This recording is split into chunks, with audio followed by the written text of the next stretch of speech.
আসসালামু আলাইকুম ভিউয়ার্স, আশা করি আল্লাহর অশেষ মেহেরবানি ও দয়ায় আপনারা অনেক ভালো আছেন।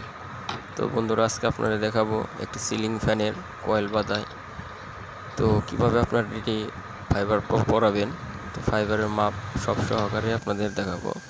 আশা করি ভিডিওটি না টেনে সম্পূর্ণ দেখবেন। তো বন্ধুরা, দেখতে থাকেন।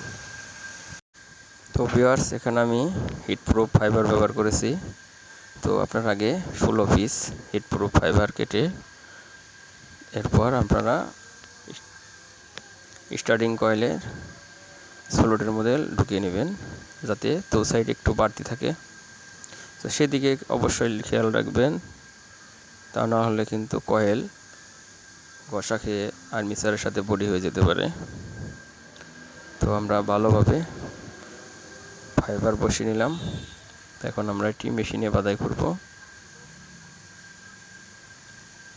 তো ভিডিওটি ভালো লাগলে কিন্তু অবশ্যই একটি লাইক দিবেন। তো আমার চ্যানেলে এরকম ইলেকট্রনিক্স ইলেকট্রিক সব ভিডিও আপলোড করা হয়। তো আমরা এটি মেশিনে ফিট করে নেব।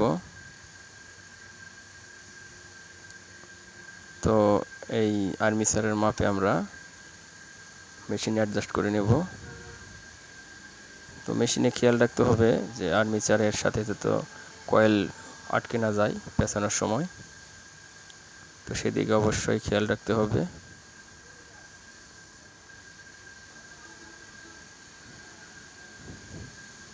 তো আমরা আর্মেচারটি মেশিনের সাথে ভালোভাবে অ্যাডজাস্ট করে নেব। তো এটি আমাদের 16×32 কয়েলের একটি স্লট আর্মেচার। তো এটি ভালোভাবে আমরা সেট আপ করে নিচ্ছি।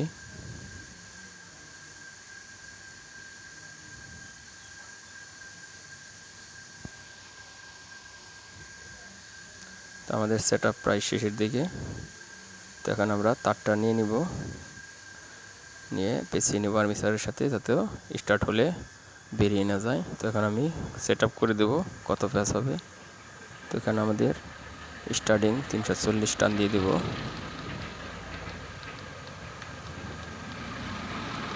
তো 340 টান দিয়ে দেওয়ার পর কিন্তু অটোমেটিক এটা অফ হয়ে যাবে।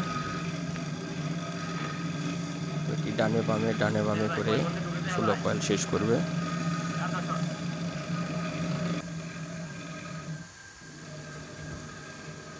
তো দেখতে পাচ্ছেন বন্ধুরা, আমাদের দ্বিতীয় কয়েল শুরু। আমাদের দ্বিতীয় কয়েল হয়ে গেছে, এখন আমরা তৃতীয় কয়েল দেব। তো ভিডিওটি অনেক লম্বা হওয়ার কারণে কিন্তু আমি টেনে টেনে দেখাচ্ছি। তো আশা করছি আপনারা বুঝতে পারছেন। তো আমাদের চতুর্থ কয়েল। তো এরকম করে কিন্তু আমরা পুরো কয়েল শেষ করে নেব। স্টার্টিং 16 কয়েল আমরা শেষ করে নেব।